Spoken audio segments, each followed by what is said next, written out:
Goeie nuus vir boere. Die droogte is gebreek. Veral hier by Sangero Lodge in Bloemfontein aan die Hoëberg. Hier is 'n wildreservaat met 'n noodkreet wat na my toe gekom het en gesê het, asseblief help. Ons diere gaan vrek.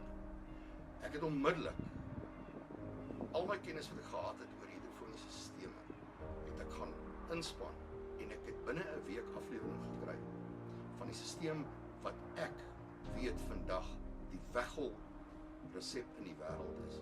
Hier word 1 ton na 7 ton groenvoer verander met minimum elektrisiteit, met minimum water.